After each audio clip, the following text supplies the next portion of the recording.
أهلا ومرحبا فيكم ببرنامج المسامح كريم. يقول الروائي البرازيلي باولو كويلو: عندما نحب فإننا نسعى دائما لأن نكون أفضل مما نحن عليه، وعندما نسعى جاهدين لنكون أفضل كل شيء من حولنا يصبح رائعا. القصة اللي راح نشوفها الآن هي من المغرب، قصة فيها إدمان، فيها مخدرات، فيها كحول، ولكن فيها كتير كتير كتير من الحب والتضحية. رح نشوف ونتابع كل تفاصيل القصة، ولكن أولا نستدعي صاحب العلاقة، صاحب الدعوة، سعيد الخرشوفي.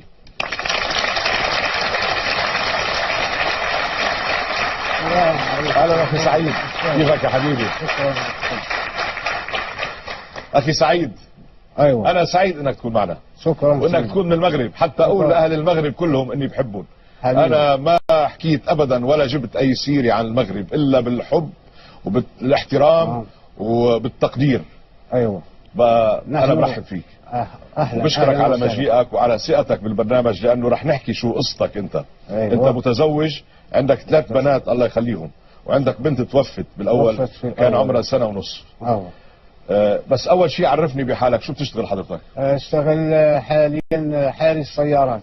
حارس سيارات، والشغل كويس ماشي أمورك؟ امور يعني ماشي لا بأس بها. زي مثل ما بتعرف يعني أزمات بهالعالم العربي، في أزمات معيشية وأزمات اقتصادية، المهم اللي عم يشتغل يقول كتر خير الله. مش أعيش. ايوه ايوه. سعيد رح لكم شو قصته. سعيد بزمن العزوبية، يعني حوالي من قبل شي 15 سنة، تعرف على سيدة، لأنه كانت متزوجة ومطلقة، اسمها صوفيا. صار في صداقة هو وياها، مش شيء بس صداقة، إنما جمعهم أمر خطير، هو الإدمان.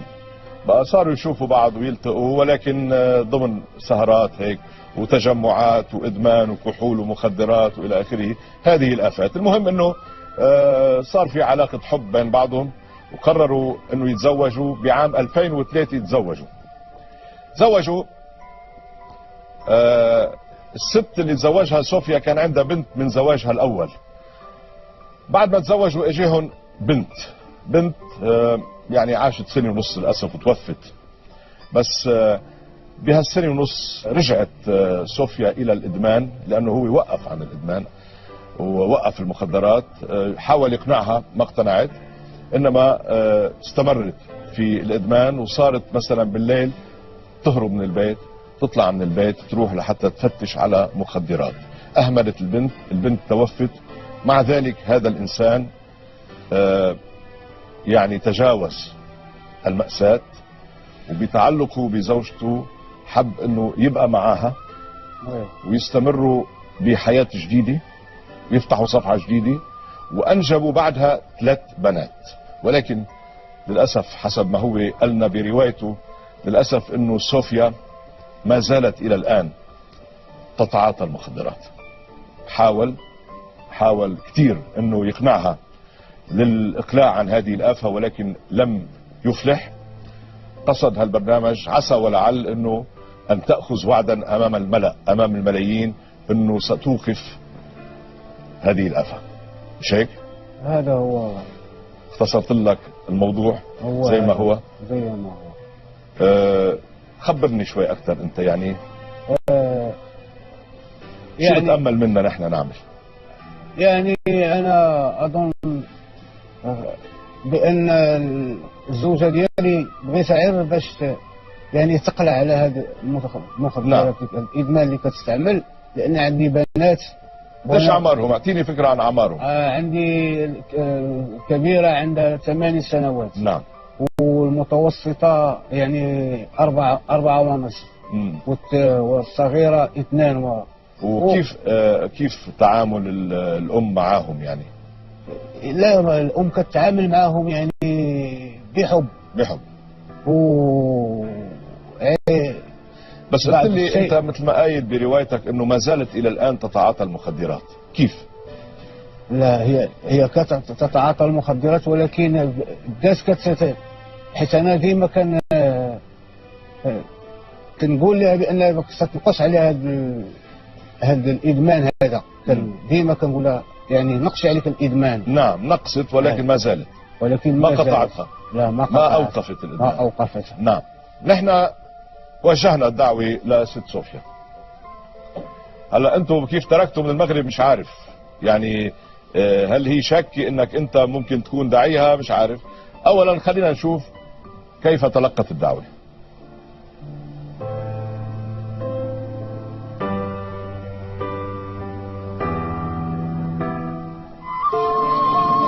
من قلب العاصمة الاقتصادية مدينة الدار البيضاء كنعاود نرحب بك أستاذ جورج قرداحي، وهذه المرة معايا دعوة باسم السيدة صوفيا فتاح اللي كتسكن في المدينة القديمة، دارها ما بعيداش من هنا. يلا معايا.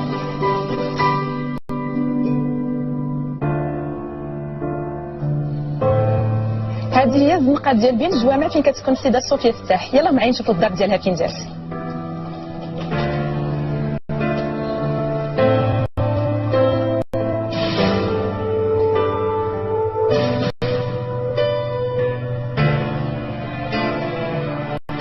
هذا هو المنزل اللي كتعيش فيه السيدة صوفيا.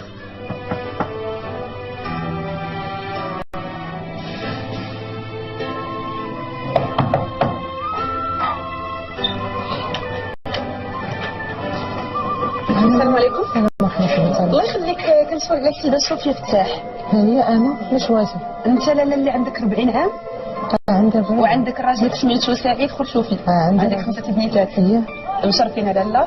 معك لاله فاطمه الزهراء من برنامج الاستاذ جورج قرداحي. شرفين. علاش؟ جايبه لك واحد الدعوه لحضور البرنامج، بغيت نشوف واش تقضيها من عندنا ولا لا. ديال شي الدعوة؟ هذه مفاجاه.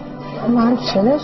مفاجاه البرنامج جديد كاين في كل شيء غادا تعرفيه هنا ان شاء الله في الدعوه اللي قبلتيها منا. هو علاش أنا بالضبط؟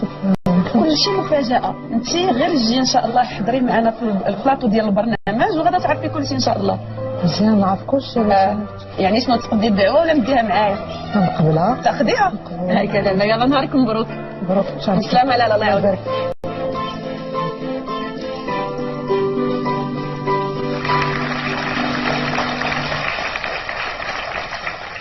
يعني اكيد مثل ما قالت صوفيا في مفاجأة، كل واحد بيجي لهالبرنامج لازم يتوقع مفاجأة، ما بيعرف شو مفاجأة. في ناس بفكروا مليون، في ناس بيكونوا شايفين البرنامج متوقعين انه حدا مزعلهم مزعلينه الى اخره في صلح. على كل حال القصة وما فيها انه الاخ سعيد اجى من المغرب، اجى لانه دعا زوجته، لانه في قصة بين بعضهم. اول شيء قصة حب وقصة مخدرات.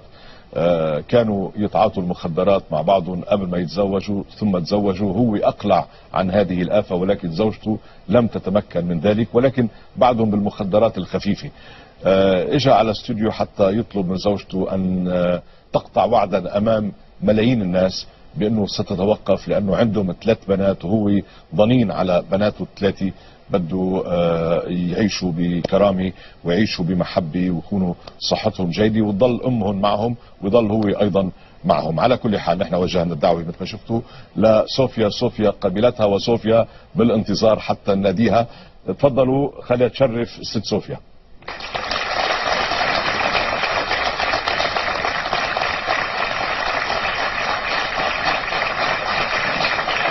اهلا وسهلا.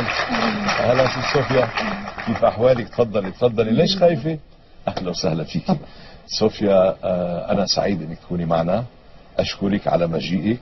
انت مش عارفه شو فيه بهالاستوديو؟ لا ولا عارفه شو الموضوع ولا عارفه؟ لا ما عارفه والو. ايه ما عارفه حتى حاجه. بس انا بعرف كل شيء عنك. انا بعرف انه عندك 4 بنات. نعم. عندك بنت كبيره من زواج اول. عندي. وعندك 3 بنات ما شاء الله صغار من زواج ثاني. وعايشه انت وزوجك بامان واطمئنان ومحبه وسعاده، ولا لا؟ لا مش عايشين بسعاده؟ مش عايشين بسعاده. ليه؟ لانه كاين مشاكل كثير كان مشاكل كثير بينك وبينه؟ انا وجهت لك دعوه لانه طلب منه وجه لك دعوه، يعني حدا طلب مني ان اوجه لك الدعوه. تحبي تعرفي مين اللي دعاكي؟ اذا بتريدي تفضلي طلعي بالشاشه. تفضلي عادي انت مستريحه، خليكي مرتاحه.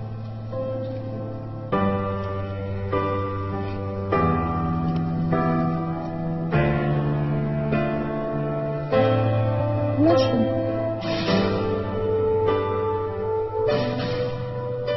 هو ده هو ده اللي بيجي وعايش بروحه. ولاش يعيط علي انا ما عيط عليكي لانه مش عارف، الظاهر بيحبك الرجال. عمل من ورايا وانا متفاجئة. ما فهمتش انا ليش يدير لي بحال هكا. تفاجأتي؟ كان لازم يخبرني ولا حاجة، ما عرفش انا. ما مش عارف. بعدين يعني مش هالمشكل الكبير بينك وبينه، ولكن في مشكل اجتماعي كبير بدنا نحكي عنه. بعت لك رسالة بدي اقرا لك اياها. اوكي؟ خليني اقراها. بيقول لك: زوجتي الجميلة الحبيبة غزل، لا أريد أن أتخيل حياتي وحياة البنات من دونك، ولا أستطيع أن أفعل ذلك. أنا وأنت تلاقينا في أجواء غير جيدة، لكننا خرجنا منها بحبنا لبعض، واكتفينا ببعضنا بعض. أخطأنا كثيرا ودفعنا ثمن تلك الأخطاء غاليا، لكن نجحنا في أن نستمر معا. أنا عارف قصتكم كلها، يعني هو عم يحكي مظبوط. قد أكون مقصرا في حقك، ربما أنا لا أساعدك بالقدر الكافي، لكننا الآن نمتلك أسباب لكي نصبح أقوى. لدينا أحلى أربعة أسباب في الدنيا، وعلينا أن نحميهم من أن يعانوا مما عانينا. أنت أجمل وأقوى امرأة في الدنيا، وأنا سأبقى بجوارك حتى تربي بناتنا ونربي بناتنا ويكبروا ويفخرون بنا. ولكن علينا فقط أن نتعاهد أمام الناس أن نكون أفضل، وأن نلقي كل ما فات وراء ظهورنا، فالعمر ما زال فيه الكثير لنعيشه معا، ولنسامح أنفسنا على كل أخطائنا، والمسامح كريم. هذا كلام في الورق بس، أما في الحقيقة ما فيش علاقة. الحقيقة أنا الوحدة اللي أنا من الأم ومن الأب وفي كل، أنا اللي كربي أنا بناتي بوحدي. نعم. بوحدي أنا بربي البنات وبوحدي وعايشة وحدي في بيتي. هو كيجي كيطل كيلوح مصاريف قليلة. نعم. وكيخسر هو مصاريف في البرة، يعني وهذا ماشي حال. نعم. الحال إنه لازم يكون معايا علشان البنات. نعم. صغار. الحل إنه يكون معاكي عشان البنات. محتاجين لهم. خليني اسمع رأيه، لأنه أنا فهمت منه شيء، بس كاتب بالرسالة شكله شيء تاني. أخي سعيد، تفضل. المدام صوفيا موجودة هنا، ممكن تطلع فيها وتوجه لها الكلام. تفضل. أنت وجالس، خليك مكانك، تطلع فيها وهي حتنظر لك، لأنه ما فيش خلاف كبير. بس تفضل قلها اللي عايز تقوله. صوفيا، احنا دابا المشكل اللي عندنا هو احنا معلقين بعضياتنا، والبنات اللي بيناتنا راه حنا خصنا نرعاهم واحد الرعايه يعني مزيانه. والسبب ديال السكن اللي عندنا، السكن اللي يعني هو اللي كيأثر عليك، وهذا راه ان شاء الله غادي يكون خير ان شاء الله من هنا لقدام، لان راك شتي جاو عندنا وعطونا القرار بان غادي نبدلوا السكن، ثم راه غادي ان شاء الله غادي نتوفقوا اذا خدمنا وجمعنا راسنا، راه غادي نسكنوا سكن لائق واستمر الحياه. سعيد، يا سعيد، مدام صوفيا قالت لنا انه انت ما بتطلش على البيت، انك بس بتجيب الفلوس، وهي وحدها، هي الرجل وهي السيدة اللي عم بتربي البنات، وكأنك منفصل عنها. هذا امر ما يجوز. يعني قال له ضربني وبكى، سبقني واشتكى. يعني جاي تشتكي انت، بس طلعت هي التي تشكو. بقى انت قلت انه هي ما زالت تتعاطى مخدرات. انا بدي اسالك السؤال. نعم. هذا مقاله هو. انت لسه بتدخني حشيش ومش عارف ايه؟ انا لما جا عندي ابي اللي مربيني جا عندي وزيد تيزورني مره في البيت. نعم. ولما يشوفني في الحاله اللي انا فيها مع الاولاد هذوك كيقول لي انت ممكن تعطي شي حاجه، انت اللي في حالك يعمل اكثر من كذا. نعم. اللي في هذه الحاله اللي عايشه فيها انت. نعم. ما عرفتش شنو غادي يدير، ممكن ندير شي حوايج كثار من داك الشيء. وانا ما انا تحت الضغط. تحت الضغط. في عندك عليك يعني ضغط؟ بترتاحي يعني اذا نفختي سيجاره يعني؟ تستريحي يعني؟ بيريحك هالشيء؟ هي اصبحت عاده. هي عاده. هي عاده تدخين يعني. بس انا ولات عاده عندي، انا وليت كنتكلم وتنعملها، نطيب نعملها واصلا ما بقيت كنعمل شي، ولات هذا حامله غير اولاد. طيب بس هي مش مكلفه، ما لهاش مش ساعة مش هي غاليه بالنسبه لها مكلفه عندنا حنايا بحال 60 جنيه. بس مش مسموحه، ممنوع قانونيا. قانونا ممنوع. قانونا ممنوع. على كل حال يعني نحن ما بدنا كنا نوصل لهون يعني وتطلعوا. على كل حال تقلك بس سعيد شو مقصده، اذا بتفهموني مزبوط شو عم بحكي. قصد سعيد انه هو بده يرجع لك، بده يرجع يسكن في البيت وكل شيء، ولكن بده تتعهدي انه انت توقفي هذه الآفة، يعني الحشيش ومش عارف توقفي. لما تشوف روحك انت كل شيء نازل عليك يا سعيد سامعها وانا ما عارفاش انا كيفاش. والله انه ما في اصرح منها صريحة، وعم تحكي اللي بقلبها، وعم تحكي قدام الملأ، يعني كل شيء على راسها. سايب لنا العيال انت كلهم على راسها، وانت بتنظر من بعيد بتقول لازم ولازم ولازم. شايف؟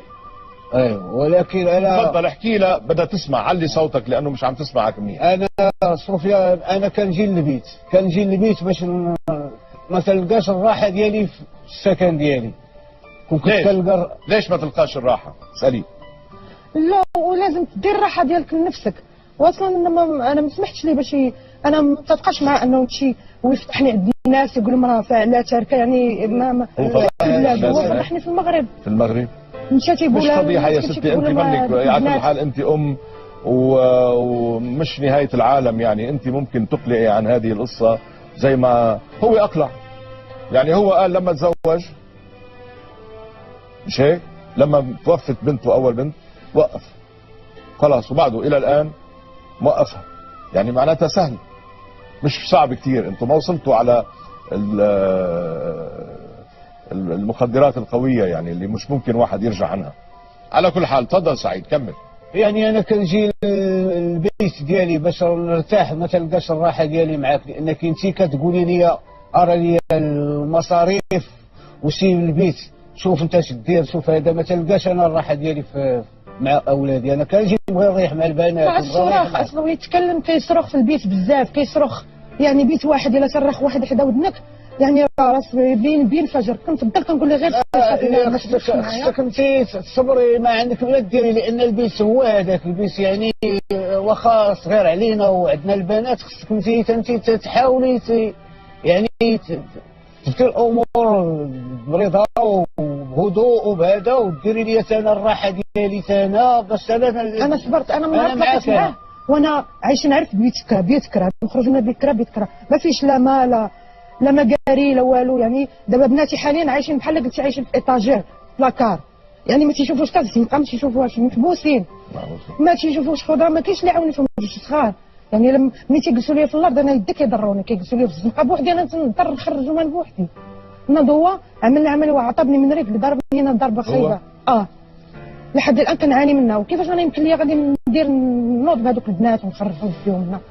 ما كاينش معاونه، يعني احتقار، يعني محتقرني بزاف. سمعت سعيد، انت هلا اني جيت وقصدتنا واهلا وسهلا فيك وكلكم على حبايبنا كلكم، بس اللي انت شو عايز من هذه السيده؟ ما كرهتش بانها يعني توقف عن هذه الافه هذه ديال تعاطي المخدرات، انا ما كرهتش، ولكن انا دابا انا معاها عي باش نسعدها هي مع البنات. انا مضحي براسي، يعني ما كنخليش، ما كنحيدها من عندي انا وكنعطيها لهم هما. ايوه. وانا كنبغيها هي باش ترضى عليا، باش تخليني انا نعيش معاهم، يعني كنا قراب وكنا مجموعين باش نحاولوا نقضوا راسنا من هذه الافه هذه اللي حنا فيها. يا ست صوفيا، هلا في مشكله هي قصه التدخين.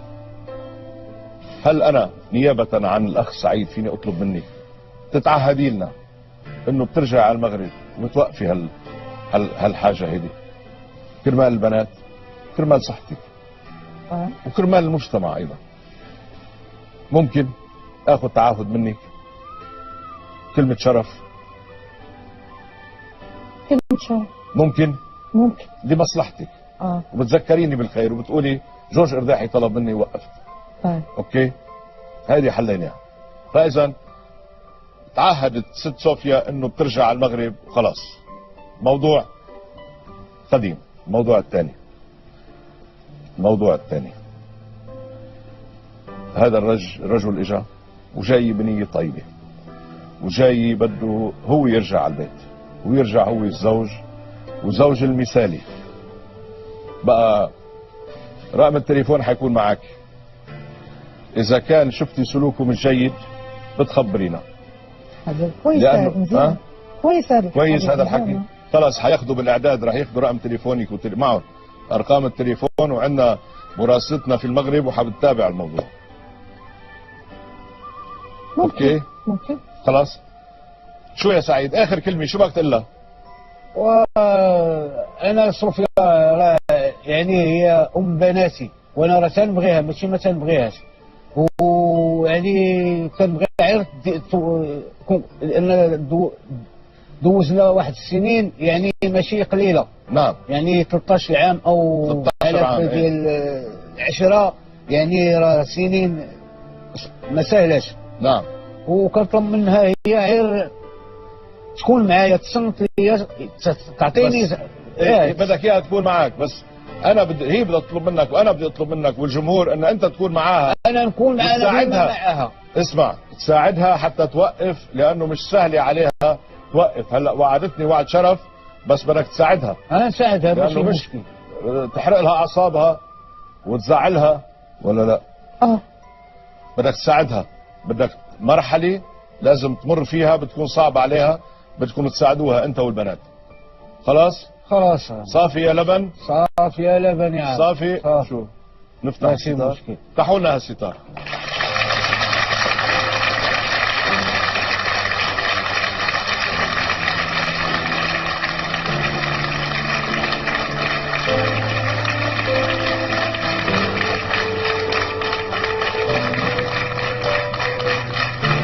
أصلا ما طلعش معايا دموع.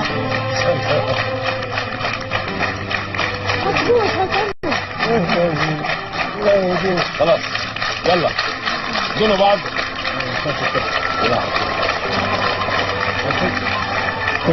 خد بالك منها. يلا تفضل. مع السلامة صوفيا. شدي همي، شدي حالك على الوعد. زي ما وعدتي.